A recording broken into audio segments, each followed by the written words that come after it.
This podcast is meant for general health information and is not meant to override any medical advice.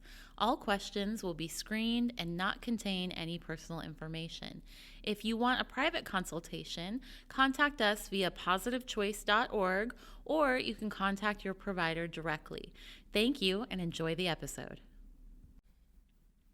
Hello and welcome to the Positive Choice Wellness Podcast. I am Anneliese, an exercise physiologist and nutritionist. And I'm Melanie. I'm also an exercise physiologist and nutritionist. And we have a very special returning guest today. Hello. Miss Shannon Nolte. Yay. Hi. Welcome back. Thanks for having me.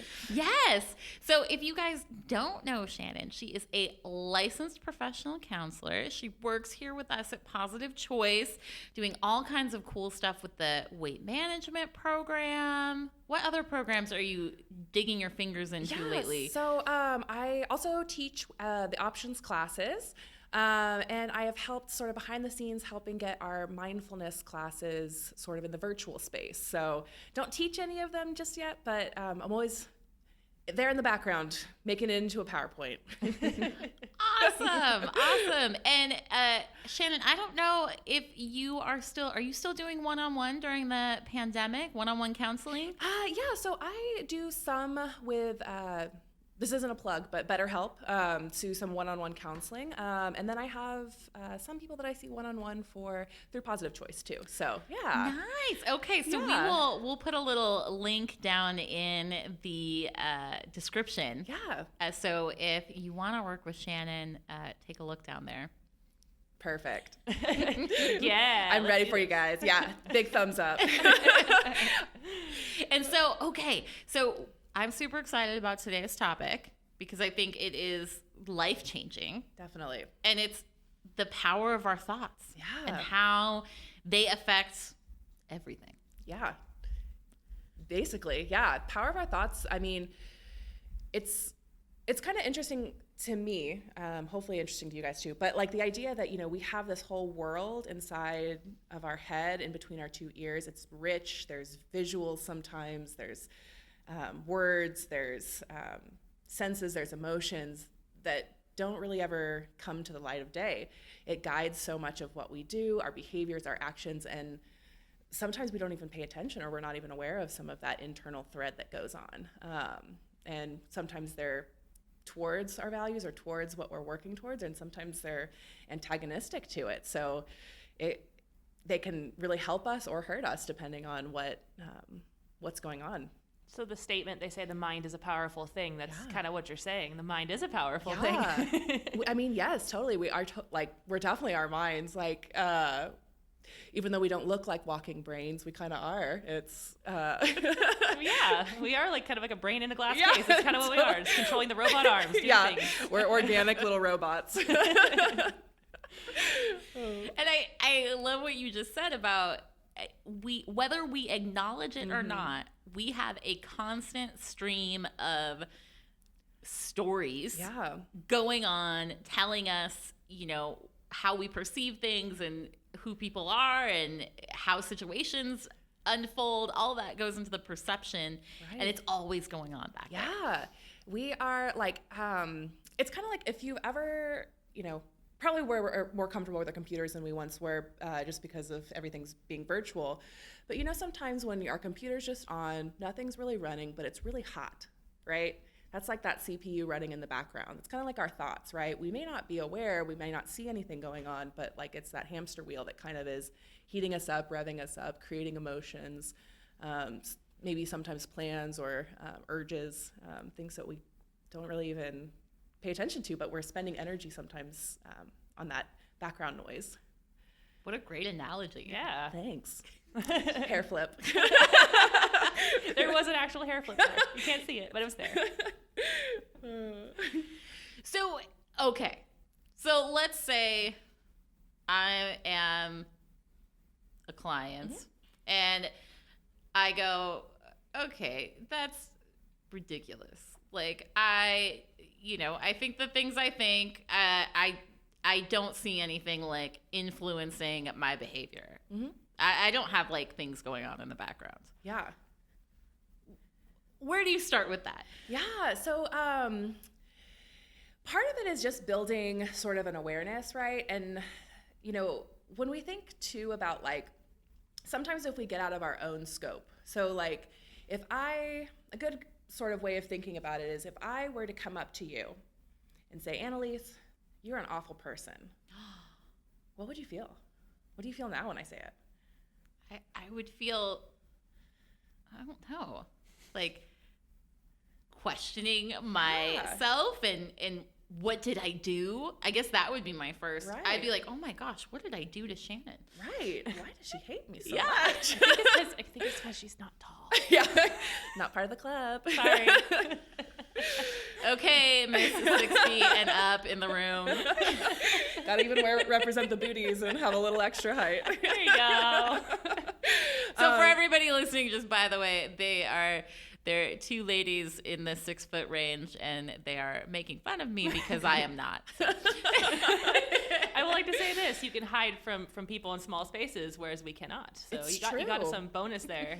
I know, and plus we really have to kind of like congratulate this because very rarely are there multiple people on the far end of the bell curve in the same space. It's weird.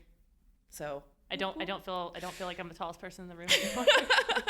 Enough of the tall chat, though. We'll move on from that. But so when we think about it, that if we can kind of get out of ourselves and see if someone else were to say these things to us, and we can kind of very realistically, I should say, feel what that is like, it can kind of start to seep in a little bit more of if I'm telling myself this all the time, if I'm saying I'm no good, if I'm saying I'm a failure, if I'm saying you didn't do this, this, this, and this, we can kind of tap into that. There's an emotional experience that happens each time we hear those messages.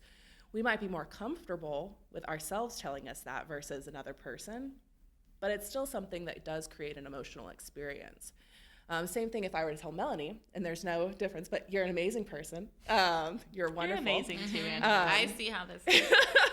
She's not giving me the best look. She's like, okay. She's like, no more Shannon on this. But yeah, so if I were to come back and say something positive, we would feel a positive emotion, right?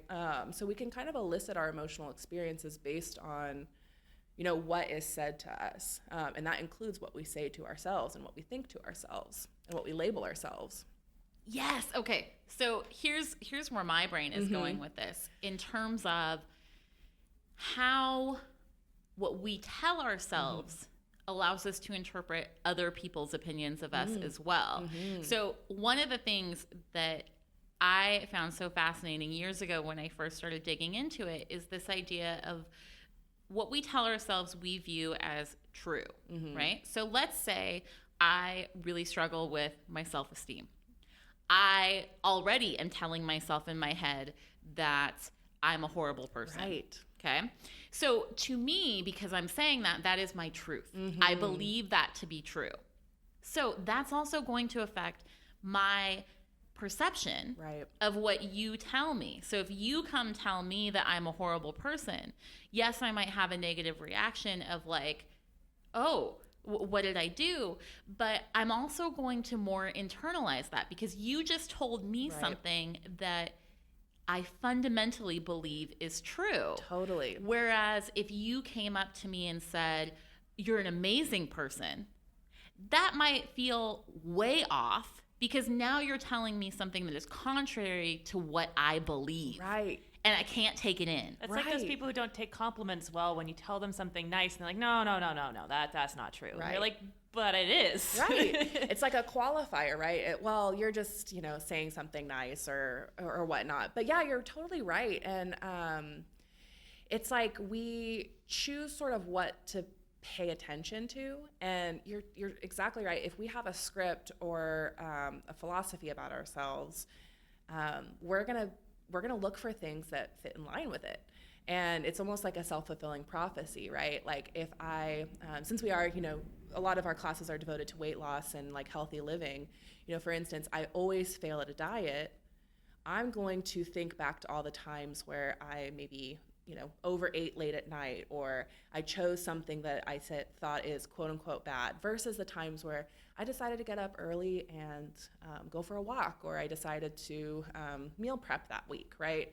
We're gonna kind of shift our narrative and our script to be in line with that. And we do have so many thoughts and so many things that happen in our day, but it is where we decide to shift our attention to. Mm-hmm. And I'm thinking about the whole thing about like cognitive dissonance. So if we take this to the next level, so we don't like to be presented with things that feel false. Okay, so I always relay this as like how you feel around politics or religion, right? You have your own beliefs, and when you hear something that is contrary, you kind of get this feeling of like uncomfortability. You feel that wall go up. Yeah.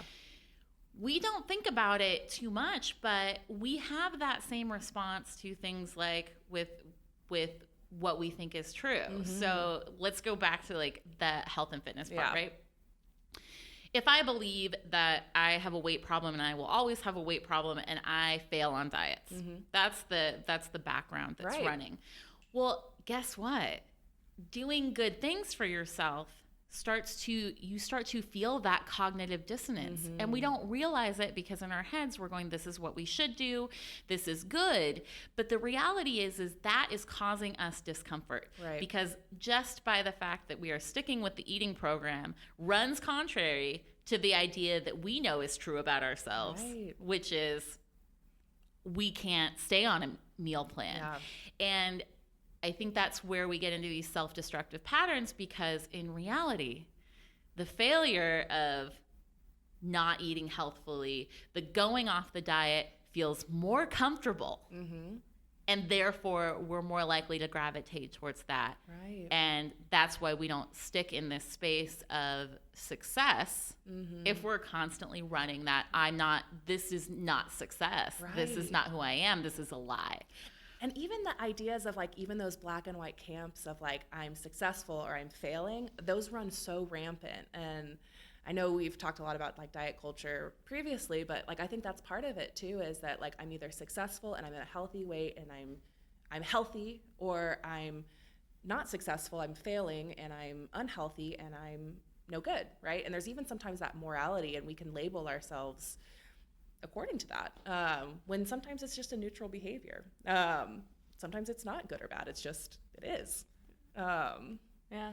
It's so funny when you're mentioning that, because I was thinking back to when I was like first starting to work here, and I ran a metabolic rate test on someone who was convinced that they had just a bad metabolism, just convinced.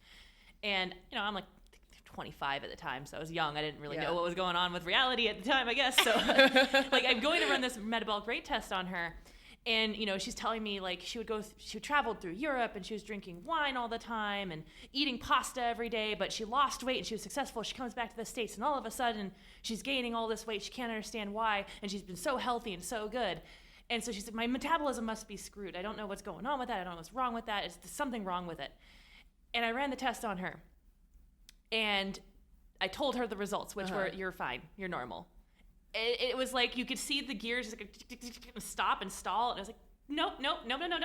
That's contrary to what I truly believe. And she stormed out. She stormed out of the appointment. Yeah. She was so mad at me for basically breaking her reality in front of her. And I didn't know what I kind of stood there after she stormed out, like, what do I do? This was weird and very jarring. But I've seen that where people can't comprehend the truth because it doesn't quite mesh with their own reality. Right. Which I can give you the simple explanation for why she wasn't losing weight. She was moving a lot in Europe because she was probably not driving anywhere and taking public transportation or walking. And then when she came back to the States, she's probably sitting more and probably was eating more than she thought she was. Right. But she didn't want to hear that. Right. And I think sometimes coming to terms with what the reality is jarring. Yeah. There's a lot of comfort in thinking that we know something. And sometimes it's a little bit different than what we think we know. And it can be upsetting. Yeah. So you mean we can be wrong? No, not you. No, definitely not me. No. Everyone else but not you. You're fine. Yeah, it's thank God. I mean, really, I was worried there. I know, but if you think too about like even those just like the labels or those all or nothing thinkings, like we do tell ourselves a lot of falsehoods, whether that's preserving our ego or whether that's preserving, our sense of, comfort. Because like you were saying, like there is some comfort in like the devil we know. So if I'm used to calling myself no good, if I'm used to saying, I'm going to fail. It could protect us from, something else. It could be something that's self-preserving. Could it be something like you're telling yourself a story in order to make something make sense? Like if you don't have any explanation for something, even though there might be, you don't fully know what that explanation is, you just tell yourself or create a story to make it make sense in your own head? Totally. It definitely could. And, these falsehoods that do happen, one of the big tools for any sort of like regulation of like negative thinking patterns is really just checking the facts on it, right? Whether that's a story that's maybe not true, or maybe like, is it all bad like I'm saying it is, or am I really this label that I call myself? Like, what are truly the facts? And when I mean facts, I don't mean like subjective facts of, things that I pick out, but like, what do people tell me about myself? Do they say I'm awful? Do they say I'm, this, this thing? And then we can kind of go from there. Yeah. I think there is a lot of power to doing that, to just allowing the thought of maybe what I tell myself isn't true. You don't even have to come to a different conclusion. Right. You don't even have to like go down that road.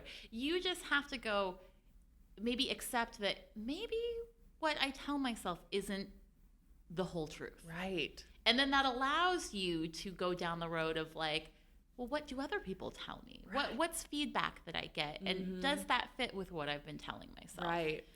And truth too is like it's not an on and off switch, it's a dimmer switch, right? So like we are not all wrong or all right, but there's somewhere in between, right? We have some level of like, maybe it's mostly true. Maybe there are aspects where I'm not fully committing myself, or I'm not fully doing the things that I say are important to me. And if that's the case, how can I hit that head on and challenge that in a productive way versus a shaming, self-defeating way? But if it's not true, if there is some aspects that are that I'm just sort of, running that negative script, then it's, how do I let go of that? How do I appropriately forgive myself, or be kinder to myself, or just be more neutral to myself? So how do you do that? Well, tell me more. Sit down, folks. Sit down, settle in. Shannon has got the answer. Well, big thing is like awareness. So kind of like we started out talking, we're not often always aware of what we're thinking. So a big thing is just being with yourself and being aware of what is said. If we can catch it sooner rather than later, we can save ourselves a lot of like emotions, because our thoughts do trigger our emotions, which then in turn trigger our behaviors, which can then trigger the whole cycle all over again. So if we can become aware, we can save ourselves a lot of time and energy. So ways that we can become aware, it could be, sharing our internal dialogue with someone who's trusted, whether that's a friend, whether that's a loved one, therapist. That could be journaling and then reading back what you journal. That could be mindfulness, sitting with yourself and noticing what thoughts pop up. Or if you are like me, when you're driving in the car and you start having those pretend conversations with yourself, what am I talking about? What am I really getting to the point of here, right? What do I think is happening? So I think there's ways that you can sort of just become aware of that script that goes on. I love the suggestion of journaling, and also talking it out with someone who can give you some trusted feedback. Because I always find that when I'm thinking about things, I think things in a very circular kind of pattern. Like, I don't think things through when it's just in my head. It's all kind of going over the same picture or thought or whatever. And what I find when I talk things out, or when I write things out, I am forced to put it all in context, put it in complete sentences, and it takes me out of that loop, and it allows me to like be more aware of what the thought process actually is. Right. And process the thought process. Yes. Yeah. Right. And I think it does, sort of take the power away. Like you said, when you're writing it down and when it's complete, and or you hear it back from someone, it kind of takes that power away of like, oh, that's not quite as scary as I thought it was, or I even hear that back and I think that that's kind of nonsense, or, What was I saying? Gosh. Don't you love it that like when words are coming out of your mouth, you're like, oh, okay, I see how Looney Tunes this is. I'm good now. But as long as you're calling yourself out on that, and that's not something like, Right. you're crazy. That's not good. That's why keyword trusted person, right? Yes. Yeah.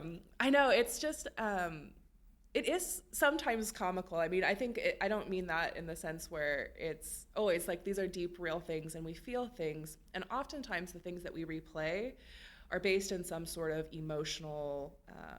emotionally heightened memories, right? So if we have trauma, or if we have some event in our past that has emotional significance, whether that's a one-time thing or a repeated thing, it can really bring up those thoughts in the future and trigger those same emotions.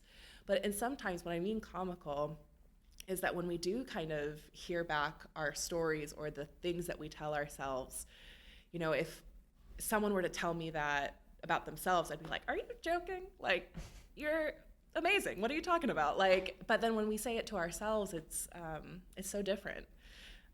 We are our worst critic. Mm-hmm. We like to be meaner to ourselves than we would ever be to any human being. I always like to tell people if they ever have those negative thought things of like if you were to separate out your internal monologue, which I don't have one, we learned, but if you separate out your internal thought process of negativity and put that as another human being in the room, would you be friends with them? Oh, You'd be like, no, they're like the bully from high school. No way. Right. Exactly. And if that's the way you talk to yourself, then clearly that's not something that you should have in your head all the time. So it's something you need to put some energy into, like, working on or having some sort of process to like kind of reframe where your thoughts are, because someone sitting there telling you how much you suck all day is not ideal for progress and success and things. Yeah. And it's made me think of, there's this type of therapy called acceptance and commitment therapy, and they use a lot of metaphors. And one of the metaphors that they use is surrounding unhelpful thinking, right? Or I don't want to think about something that is uncomfortable. And it's called like the unwanted party guest. And it makes me think about like if our negative image of ourselves was a person that's like this unwanted party guest, right? And the whole metaphor is like, so, this party guest, like you say, hey, you need to leave, get out of here. And they just keep coming back. And you're like, no, I told you, get out of here. Please leave. And then they just keep coming, right? And so the solution is that we allow the party guest to come and we focus on the things that bring us joy at the party instead of focusing on this negative party guest. We focus then on, well, here's someone I really like to talk to. This person's really fun, or this activity we're going to do, we're going to play horseshoes or cornhole, so that we focus less on that person that keeps, that we supposedly hate. We can kind of just ignore them by focusing on the good instead. So our attention isn't then on the negative, but more so on what does bring us gratitude and what brings us joy and pleasure and, gets us closer to our values. Yes. I like that. Yes. I also think when we're looking at this, I think that this is one of the reasons that we do things that numb us out and take us away. Because if we were presented with a lot of this negativity outside in another person, we would not hang around that person. We would leave. Yeah. But we can't leave. Right. Except when we overeat, overdrink, overwork, however that is. They're shoving stuff on top of them to shove them down. Yeah. Right. We're finding a way to escape ourselves, and we have to find a way to be okay being in our own head. Totally. Our head needs to feel like a safe space. There's a term for that, and it's experiential avoidance. And it's exactly that. We escape the experiences that bring us discomfort, and that's through activities that long-term don't serve us. So if that's overeating, if that's binge watching TV, if that's overworking, serial dating, all these things that, get our mind off of it, but may not bring us long-term joy or bring us closer to who we feel like we are deep down. It would be like instead of fixing the hole in the dam, you just put a Band-Aid over it, Totally. hope for the best. And then that Band-Aid will definitely not Right. hold for very long. Well, we need a lot more Band-Aids. Yes. Is what we need. At least 8. Right. And if Band-Aids were donuts, we already know where this is going.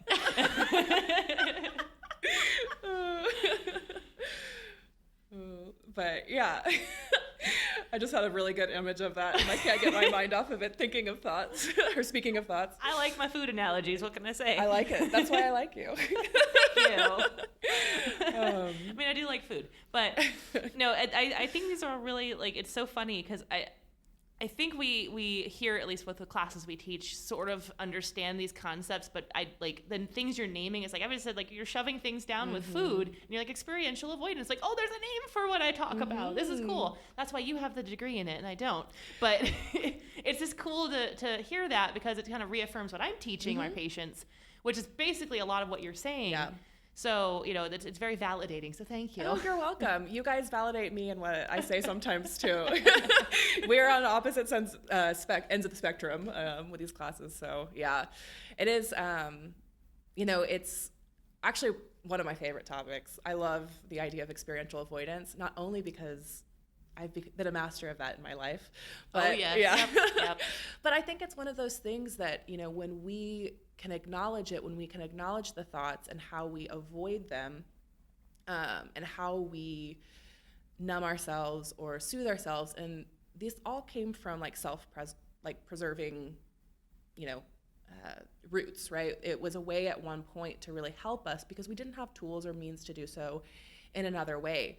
So, if we can kind of look at ourselves in a kinder way, if I say, for instance, if it is about overeating, if it previously that was the only way I knew how to take care of myself, or the only way I knew how to avoid some of these really mean things that I say to myself, or the shame that I feel in a certain situation, that was a comfort. And we can look at overeating then differently. Instead of being this mean, awful thing that happens, it's really, in its sense, it was there to help us at one point. And then that's where we can sort of start building self-compassion and self-care and start taking care of ourselves in a different way, and learning different tools. It's not that I'm stupid or I don't have discipline or determination. It's because I don't necessarily know how to take care of myself in another way. And I think that's the key. So if our listeners take away nothing else out of today, it's that change comes from a place of self-care, from self-positivity. It does not come from a place of self-shaming. Yeah. And I know I am guilty of that. I have had many clients and patients over the years that are guilty of that. I'm guilty of that too. Yeah. If I could just change myself, if I could just be hard enough on myself, then I wouldn't keep, overeating, or I wouldn't keep missing my workouts. But the truth is that we do things to care for our health when we value ourselves. Right. We spend time on things that we value. And so that includes ourselves. That's a really good way to put that. Yeah. So, I think that's one of the big things. And, as much as it may feel comfortable to be hard on ourselves, it's one of those sort of things that we have to be conscious of and aware of. Is this helping me long term? How helpful is me being critical? How helpful is it for me to be hard on myself? How helpful is it to be, and I'm not saying that there's a difference between compassion and letting everything slide, but there is this, what did I learn from this? Instead of saying, gosh, I'm so stupid, what did I learn from this? What was going on for me that I really, since donuts are on the mind, I went for those donuts, right? Like what was going on for me at that moment? Was I sad? Was I tired? Was I, and that's where we can kind of impact change. It's not saying we're going to turn a blind eye, but go towards more of those things that help us long-term versus the things that just hold us back. Which in a sense would be considered what? Like mindfulness. Yeah. Being mindful. Because I think when we hear the term mindfulness, people go like, oh, totally. Must be meditating in a field. And it's like, no. This is just being aware of what you're doing and how is it impacting you in that moment. Right. Will this help you long term? What is this doing for you? That's mindfulness. How fast are you eating? That's mindfulness. Just being aware right now, what are you doing? Right. Not meditating in a field, which can be, but it's not always exclusively meditating in a field. I won't knock that. But yeah, and I think a good key word too, and and if you said this and I missed it, I apologize, is the non-judgmental piece of that being aware too, of not judging what does come up for us or what we do or what we think, just observing and noticing, being curious. I say that all the time in my classes. Yeah. This is a non-judgmental space, and this is a non-judgmental room, and everything we do has no judgment behind it. We're here just we're taking in data, and we're performing an observational experiment. Yeah. That's what this is. We are scientists. Yes. I like to frame things as being a scientist. Totally. That works for my brain. I love just putting in, like, I'm doing an observational experiment, and I fill in my tracker, and that's data, or do this, and that's data. Taking this data, what do I do with it? I figure out what this data means. Right. And I don't know, I find that kind of fun, but I'm weird. I don't know. I like data. I do too. It's just information. Yeah, totally. Yeah. I love the idea of just like, we are just here to observe, to notice, to be with ourselves. And that doesn't mean that feelings don't happen. That includes, shame, that includes, loneliness, that includes anger. But as long as we don't judge ourselves for what does pop up, I think that's where we can kind of get ourselves even more down a rabbit hole of like, then judging ourselves for feeling something, or judging ourselves for experiencing something, or, maybe even behaving in a way that we don't like. We can have our feelings and learn from them. Yeah. Mm-hmm. And I want to just touch on the meditating in a field thing really quick. Because meditation is a powerful skill builder for self-observation. And just my own experience, one of the things that I've been working on this year is a meditation practice. And it took me a while, but once I got into a skill set, it's a skill set to be able to quiet the mind, to be able to be more aware of what's going on in your mind. Once I got good enough at it that I could calm my brain, I wanted to go longer, and I really started feeling that safe space in my own head, which has never felt safe for me. Yeah. It's always, lots of negative feedback, and I really felt that in the frame of an actual thing that you can do is start that meditation practice. Get an app, get online. Our YouTube channel, Positive Choice Integrative Wellness Center, we have meditations on there. Getting to that point where you can be quiet and observe your own thoughts. It's a great way to start paying attention. Yeah, I'm glad you shared that, because I think that it's so true, and I agree for myself. It's one of the things that has helped me experientially avoid less, be more present with what's going on in my life, and I've seen it transform others as well.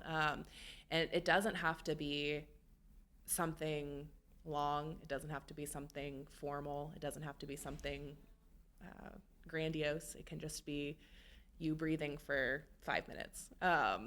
In a dedicated, aware, non-judgmental space.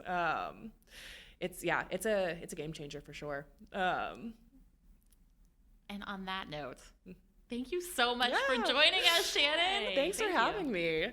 Yes.